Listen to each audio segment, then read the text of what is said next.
हे बघा, या ठिकाणी आम्ही त्यांच्यावर देशद्रोहाचा गुन्हा दाखल करा, त्यांनी आमच्या महापुरुषांचा अपमान करणाऱ्या माणसांची जी भलामण करतोय, एक प्रकारे त्यांनी देशद्रोहच केलेला आहे। देशाच्या विरोधात, हिंदुस्थानच्या विरोधात ज्यांनी देशावर आक्रमण केलं, हिंदूंची मंदिरं तोडली, महिलांचा अपमान केला, गावं लुटली, छत्रपती संभाजी महाराजांचा 40 दिवस क्रूर असे त्यांच्यावर अत्याचार केले, आपला धर्म परिवर्तन करत नाहीत म्हणून अशा माणसावरचं भलामण जो करणं आहे हे देशाच्या विरोधात काम आहे। आणि म्हणून अशा अबू आझमीवरती गुन्हा दाखल करा आणि तो गुन्हा या ठिकाणी दाखल झालेला आहे। त्याच्यावर जी काही कलमं आहेत देशद्रोहाची आहेत ती कलमं या ठिकाणी दाखल होणार आहेत आणि तशा पद्धतीचा आम्ही गुन्हा दाखल केलेला आहे। सर, आज गुन्हा दाखल झालेला आहे, उद्या या संदर्भातलं वक्तव्य संदर्भात राजीनाम्याच्या संदर्भात देखील हे बघा, त्यांनी राजीनामा देणं गरजेचं आहे। ज्यावेळी आपण जेव्हा आमदार होतो, आपण खासदार होतो, तेव्हा देशाच्या प्रति आपण प्रामाणिक राहणार, राज्यघटनेच्या विरोधात काम करणार नाही, अशा प्रकारची आपण शपथ घेतो।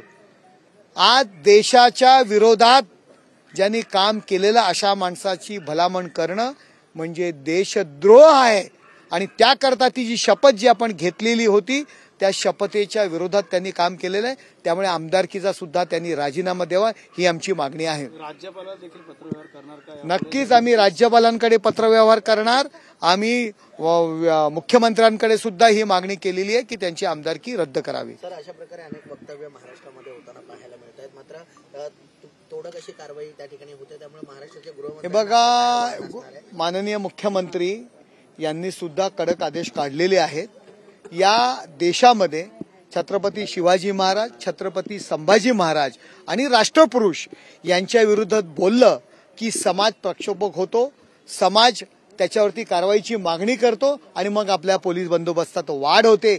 याकरता आणि अशा पद्धतीची वक्तव्य करून आपल्या महापुरुषांचा अपमान करण्याची जी काही स्पर्धा लागलेली आहे यांना वेळीच ठेचलं पाहिजे, वेळीच आतमध्ये पोलीस स्टेशनमध्ये टाकलं पाहिजे, कारवाई करायला पाहिजे, ही मागणी सुद्धा आम्ही मुख्यमंत्र्यांकडे करत आहे। प्रशांत कोरटकर झाले, सोलापूरकर झाले, या अगोदर देखील अनेक लोकांनी असे वक्तव्य केले होते, त्यामुळे चित्रपट जे लोक असतील अशा पद्धतीने वक्तव्य करतायत त्यांच्या विरोधात कारवाई व्हायला पाहिजे ही आमची मागणी आहे। ठाकरे सरकारने जे पाऊल उचलायला पाहिजे होतं ते ठाकरे शिवसेना हे बघा, युबीटी, उबाठा यांनी हिंमत हारलेली आहे, त्यांच्याकडे आंदोलन करायला सुद्धा माणसं नाही आहेत आणि त्यांनी आपला हिंदुत्वाचा विचार, हिंदुत्वाची तत्व सोनिया गांधींच्या घरात गहाण ठेवलेली आहेत। त्यांना प्रथम सोनिया गांधी आणि राहुल गांधींची परवानगी घ्यावी लागेल आणि त्यानंतरच याविषयी आंदोलनात ते उतरतील। मला वाटत नाही सोनिया गांधी त्याकरता त्याला परवानगी देतील। सर, हिंदी में जानना चाहेंगे, आज अबू आजमी के ऊपर आपने गुना जो है नोट किया है, पहला दर्ज गुना जो है वो थाना से। देखो, देश के खिलाफ अपने जो महापुरुष है उनके ऊपर अत्याचार करने वाला छत्रपति शिवाजी महाराज, छत्रपति संभाजी महाराज,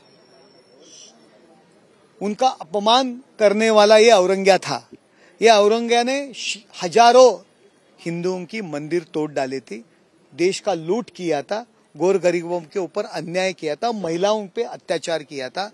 छत्रपति संभाजी महाराज को 40 दिन क्रूर पद्धति से अटक किया था, उनके ऊपर अत्याचार किए थे अपना धर्म परिवर्तन के लिए। ऐसे आदमी का अगर अबू आजमी भलामण करता होंगे, उनकी स्तुति तुमने गाते रहेंगे तो अबू आजमी को ये महाराष्ट्र में हम घूमने नहीं देंगे। सर, जिस प्रकार से आपने मांग की है, उनके जो विधायक पद का इस्तीफा भी आपकी मांग है, किस प्रकार से? देखो, जब विधायक होते हैं देश के प्रति सम्मान रखने का, देश के प्रति प्रामाणिक रहने की अब सौगंध खाते हैं। ये अबू आजमी ने भी सौगंध खाई थी, लेकिन देश के खिलाफ, हिंदुस्तान के खिलाफ जो आदमी काम करता है उसकी अगर वो भलामण करते हैं तो देशद्रोह का काम उन्होंने किया है, इसीलिए उनका रिजाइन देना चाहिए, उनका रिजाइन लेना चाहिए। इससे पहले एमआईएम पार्टी रहेगी या फिर समाजवादी पार्टी रहेगी, वंदे मातरम को लेके बहुत बड़ा मुद्दा महाराष्ट्र विधानसभा में हुआ था, अभी इस प्रकार के वक्तव्य हो रहे हैं। ऐसे देखो, जो महापुरुष, राष्ट्र पुरुष के खिलाफ जिनकी वर्तणूक थी, अगर वो आदमी की कोई भलामण करेगा तो शिवसेना ये सहन नहीं करेगा। ठाकरे गट से ये कदम आगे उठाना चाहता, बल्कि देखो ठाकरे गट क्या करेगा, क्या करना चाहिए, उनको राहुल गांधी और सोनिया गांधी को पूछना पड़ता है। वो परमिशन देंगे तो ही वो लोग करते हैं, और उन्होंने हिंदुत्व छोड़ दिया है, वोट पाने के लिए हिंदुत्व छोड़ दिया, उनसे क्या हम लोग अपेक्षा कर सकते हैं। चलो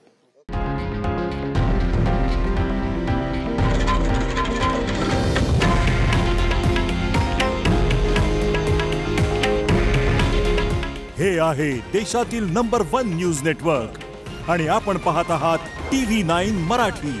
काळजी तुमची, हित महाराष्ट्राचं।